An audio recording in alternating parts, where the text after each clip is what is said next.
આજે પ્રિયંકા ગાંધી પણ વલસાડમાં પ્રચાર કરશે। જી હા, વલસાડના ધરમપુરમાં પ્રિયંકા ગાંધી સભા ગજવશે। કોંગ્રેસના ઉમેદવાર અનંત પટેલ માટે પ્રિયંકા ગાંધીનો આ પ્રચાર રહેવાનો છે। ધરમપુરના દરબારગઢ કમ્પાઉન્ડમાં જાહેર સભાને સંબોધિત કરશે અને તમને જણાવી દઈએ કે થોડીક જ વારમાં તેઓ જનસભા કરવાના છે। લાંબા સમય બાદ પ્રિયંકા ગાંધીનો આ ગુજરાત પ્રવાસ છે। આ પહેલા ત્યારે જેઓ લોકસભા કે વિધાનસભાની ચૂંટણીના પ્રચારમાં નથી આવ્યા, લગભગ 5 વર્ષ બાદ તેઓ ગુજરાતના પ્રવાસે છે।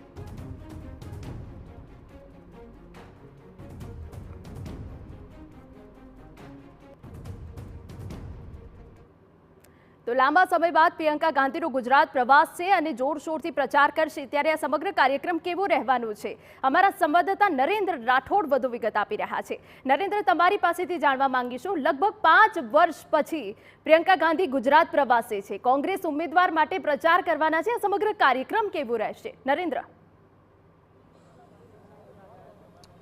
જે છેલ્લે પ્રિયંકા ગાંધીએ 2019ની જે લોકસભાની ચૂંટણી હતી એ પૂર્વે ગાંધીનગર અને અમદાવાદ વચ્ચે જે એક જાહેર સભા થઈ હતી ત્યાં તેઓ ઉપસ્થિત રહ્યા હતા અને ત્યારબાદ ચાહે વિધાનસભાની ચૂંટણી હોય કે એ પછી એક પણ વાર ગુજરાત નથી આવ્યા અને આજે પ્રથમવાર જે 2024 લોકસભા ચૂંટણી માટેના પ્રચારના શ્રી ગણેશ તેઓ આજે અહીંયાથી કરવા માટે જઈ રહ્યા છે। ધરમપુરમાં થોડી વારની અંદર તેઓ આવવાના છે અને અહીંયા આપ જોઈ રહ્યા છો કે કેવી રીતના ધીરે ધીરે હવે જે નાગરિકો છે, મતદાતાઓ ધરમપુરના, એ આવવાની શરૂઆત થઈ ચૂકી છે। મહત્વનું છે કે ધરમપુર એક એવી જગ્યા છે કે જ્યાં ગાંધી પરિવારનો એક વિશેષ નાતો રહ્યો છે। ચાહે સોનિયા ગાંધી હોય, એ સિવાય ઇન્દિરા ગાંધી, રાજીવ ગાંધી અને રાહુલ ગાંધી સહિતના તમામ નેતાઓ કે જેઓ ગાંધી પરિવારથી આવે છે, એ તમામ નેતાઓ ધરમપુરમાં એકના એક જાહેર સભાને સંબોધિત કરી ચૂક્યા છે અને આજે પ્રિયંકા ગાંધી પણ અહીંયા પહોંચી રહ્યા છે। અહીંયાના સ્થાનિકો આપણી સાથે છે, એમની સાથે વાતચીત કરીએ શું કહી રહ્યા છે। જે પ્રિયંકા ગાંધી પ્રથમવાર અહીંયા આવી રહ્યા છે અને જે 5 મુદ્દા, ન્યાયના મુદ્દાની વાત તેઓ કરનાર છે। એક મતદાતા તરીકે આપ શું કંઈ કહેશો?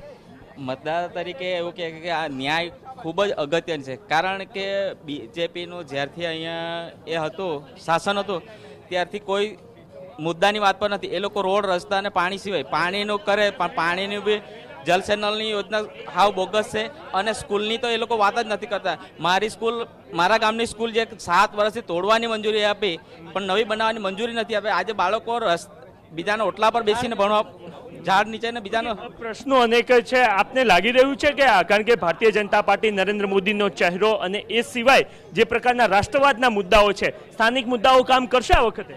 મુદ્દા સિવાય એ લોકો કઈ પ્રગતિમાં દેખાતું નથી। અત્યારે જે ભાઈએ વાત કરી કે શિક્ષણની, આજે શિક્ષણ એટલું બધું ખાડે ગયું, ગામડાની સ્કૂલો તમામ જર્જરિત હાલતમાં છે। જે પાણીનો પ્રશ્ન છે, પાણીમાં આજે નળ છે, આદિવાસી સમાજના મુદ્દાઓ કયા છે? આદિવાસી વિસ્તાર છે જે પાણીનો મોટો પ્રશ્ન, રસ્તાનો, આરોગ્યનો અને શિક્ષણ, જે શિક્ષણ પડી ભાંગ્યું છે અત્યારે ગામડાનું, એના માટે જે પ્રાઇવેટીકરણ થઈ રહ્યું છે ને, ગામડાની સ્કૂલો તમામ બંધ થવાની હારે આવી ગઈ છે।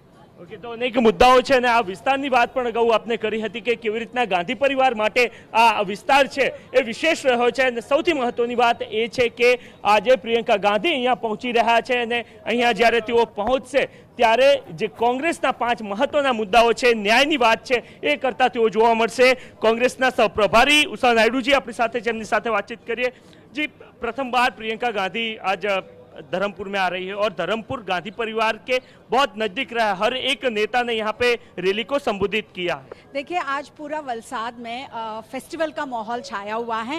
लोग उत्साहित है प्रियंका जी को देखने के लिए। और जैसे आपने कहा, वलसाड कांग्रेस के लिए ऐतिहासिक जगह है और जैसे लोग कहते हैं कि जब जब वलसाड हम जीते तब तब हमने सरकार बनाया है और इस बार तय है कि हम सरकार बनाने वाले हैं। और लोग इस बात के लिए भी खुशी मना रहे हैं कि पहली बार प्रियंका जी कैंपेनिंग करने गुजरात आ रही हैं और वो भी वलसाड से शुरू कर रही है और जीत हमारी तय है।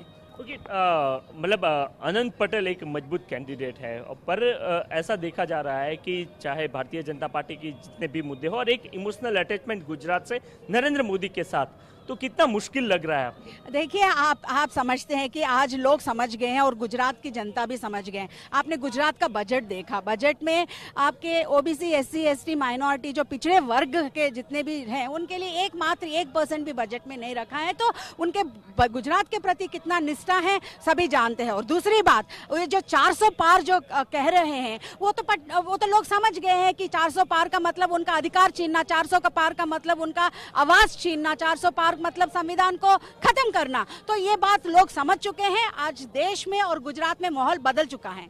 ओके, तो વલસાડ એક એવી લોકસભા બેઠક કે અહીંયાથી જે પાર્ટીનો ઉમેદવાર જીતે છે એની સરકાર કેન્દ્રમાં બનતી હોય છે ને આ બાબતને બંને રાજકીય પાર્ટીઓ આ એક પ્રકારનો સંયોગ રહ્યો છે, પરંતુ બિલકુલ એક નરેન્દ્ર, વધુ રીતના વિગત અમે બંને તમારી રાજકીય પાસેથી લેતા રહીશું। તો થોડી વારમાં પ્રિયંકા ગાંધી સભા સ્થળ પર પહોંચશે અને તે બાદ કોંગ્રેસના ઉમેદવાર માટે પ્રચાર કરશે।